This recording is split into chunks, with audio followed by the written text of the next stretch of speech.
the police pulled us over and they made us all get out of the car, put us up against a fence, pulled their guns on us, and I was like...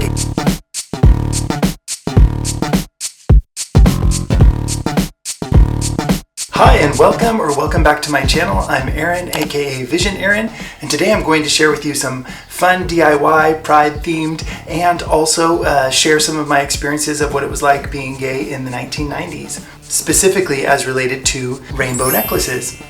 You might think that they're just a simple accessory, but they actually go back, at least as far as I remember, from the early 90s. There was someone who created, his name was David Spada. He created the first freedom rings, anodized metal rings in colors of the rainbow for people to wear. And I think these came out around like 1992 or 1993, the same years when I was coming out.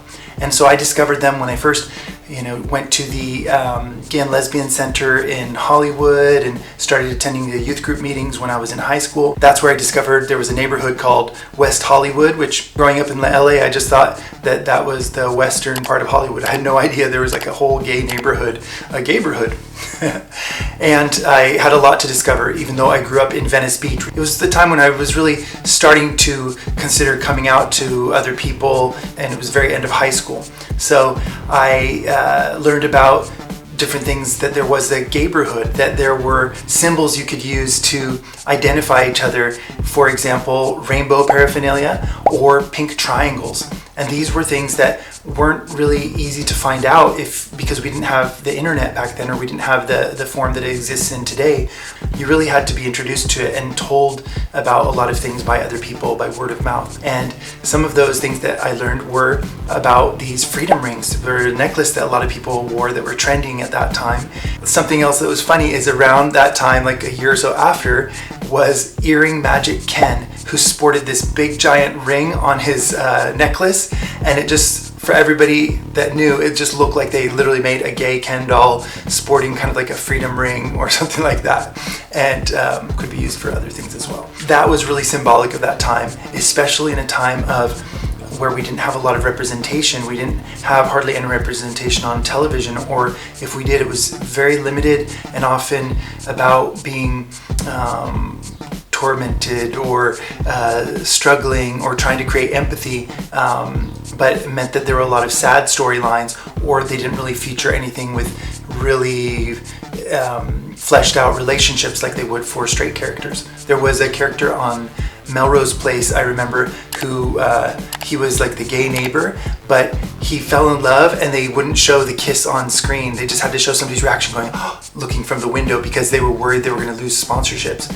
And later in the 90s, we had some people like Ellen come out, Ellen DeGeneres, but it was still a time of very limited representation. And so it meant that if you wore a t-shirt with something with a rainbow on it, if you wore a necklace with a rainbow on it, you wore a ring or some kind of little item, it was a way for people who understood the codes to be able to understand, I'm one too. That there were like a lot of coded ways to communicate to other people, that you were kind of open, but only for those who knew the codes. And one of those codes was this, were these rainbow necklaces. Let's talk a little bit about this process for creating this necklace/neck sculpture out of different beads. The starting point for this necklace was actually from seeing some kind of children's toys or instruments from Ikea. They're like a rainbow abacus where you count numbers and things like that. And I thought, those are a lot of good beads. I could probably turn those into something. So I took one of these Ikea abacuses and then took it apart and used that as a starting point, and then started to combine it with these different layers of different size beads that I've been collecting for years and years. Basically, when I go thrift shopping or to used markets and things like that, if they have some kind of cheap necklace that's with beads, you have to be careful, because there's some beads that aren't actually, they're kind of like fused to the string, and others that are loose. I find those that are loose that I can cut, and then I can reassemble them into shapes that are less common, let's say. And you can find lots of different variations in colors and in sizes. And so I've been collecting different colors for a long time, and then I put them into different little containers so that I could already have them grouped. And it was a fun chance to be able to mix all of these different little sizes and colors, but still sometimes I felt the need to have some of the beads be a little bit bigger or a different shade. So some of them I went and I painted them in order to get some more variety of the shapes and sizes that I wanted for the overall effect. And for me, they have a special importance because also in the 90s, it was a time of a lot of gang violence and crime, especially where I grew up in Venice Beach. Something that I understand now with more hindsight and overview of how these social dynamics work on a bigger level and socioeconomic and racial issues was that I would get pulled over, but I would only get pulled over by the police when I had non-white friends in the car, usually black friends, and that was something that I knew didn't happen when I was by myself. And one time I was with, I think, all non-white friends in the car, and we were like gay friends who were just like, you know, young teens who would go out in West Hollywood and stuff. But we drove over to Venice to go to the beach at night or something like that. And the police pulled us over and they made us all get out of the car, put us up against a fence, pulled their guns on us. And I was like, "Excuse me, officers." I was like the nerdy white kid. And I understood back then that I should be the one that talks because they would listen to me more. Now I know that that was white privilege, but I didn't understand that word, or I had never heard that term before. But I knew that when there were situations like this, that I should be the one to talk. One of the officers came over to one of the other guys, and he had freedom rings on his neck, and then there were some other people who had them on too. And they were like, "What is this? What gang does this belong to?" And I was like, it's so weird because gang styles back then were very coded in like bandanas and stuff like that. But I'd never, I don't know, these officers were either just really fishing for something to get us in trouble or whatever, but they were so clueless that they thought that the freedom rings meant that we were, they're like, "What does this mean?" And the guy's like, "It means friendship." You don't want, back then you didn't want to tell the police officers, "Oh, it means that we're all gay," you know, and it's a different world nowadays, even though for some people in some parts of the world or in some parts of the United States, this is the reality. Some places are 20 or 30 years behind in terms of progress and acceptance, unfortunately. And when you go to other parts of the world, they're still living in maybe what was a similar reality for me in the 70s or 80s. That's their reality today. And you could lose your job, you could be fired, you could not be hired if somebody found out about your sexuality. I first laid it out flat and tried to get a general idea of the spacing of the different beads from the kind of starting from reds and then working downward, even though that was going to change when I finally draped it on myself or on a mannequin, where you can really see how things position themselves with gravity and on a three-dimensional form. But I just wanted to start kind of seeing what shapes of beads I had, which colors, and kind of more or less where I could position them. And then I would fine tune it once I started to tighten things up and to position them and see where I might need a big bead or a small bead for them to kind of fit better together. It started with the front because that's what is going to be most visible in photos or when I look at myself wearing it.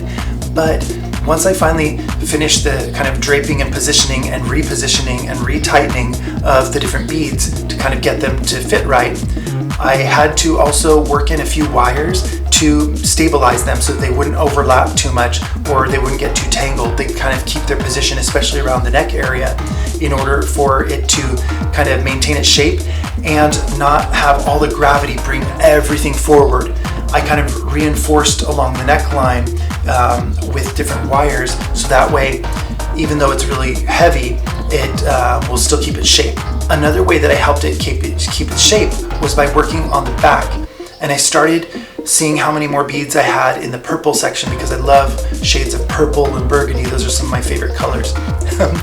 And so I tried to flesh out the back a bit more with as much purple and burgundy as I could, and then create another shape that goes into kind of this really cool architectural shape. I feel like it twists and it kind of comes out in volumes that I was really happy with in the end. And I found that as I went along and put different beads together and you tighten them and you start to see kind of how they take shape. And I'm like, oh, I'm gonna go with that. I like it having this kind of bulging and flowing effect. If I want to use the necklace for photos, I can also turn it around and use that side to get a different shape of rainbow necklace on the front if I turn it around. And I hope you enjoy the overall effect of the necklace. It's something that for me is more than just a necklace. It's the sculpture. It took a long time and effort to collect the beads, to string them all together, and to decide to use them for this kind of project. But it gave so much satisfaction when I was able to wear it during a Pride event in Lisbon, Portugal. I went to the Pride village there, and I got complimented up and down everywhere I went, and people really enjoyed my creation. And hopefully wherever you are in the world you can enjoy it too. Not that you're necessarily going to wear something as over the top as that, but what I'm here for is to try to inspire people to step out a little bit of their comfort zone, to go one step closer to daring with a little bit of color. So I hope that this inspires you to inject a little bit more color in your life and give a little bit of perspective of why these symbolic kind of rainbow accessories have importance for me personally in my life. And I wish everyone happy Pride, and happy Pride 365 days of the year, because you'll see from some of my other videos here on this channel that I love rainbows and color, and I try to inject that into my life all year round, not just in the month of June or just in the summer months when they have different Pride celebrations in countries in Europe and things like that. So this is a good point to remind you to like and subscribe. It would be greatly appreciated, especially because I'm just a beginning channel and I'm a little bit over the top. But if you know somebody who can kind of get my vibe, get my aesthetic, and understand that there's joy in my freaky Technicolor way of being, then recommend it to somebody, and I'd really appreciate it. So down below, you know what to go.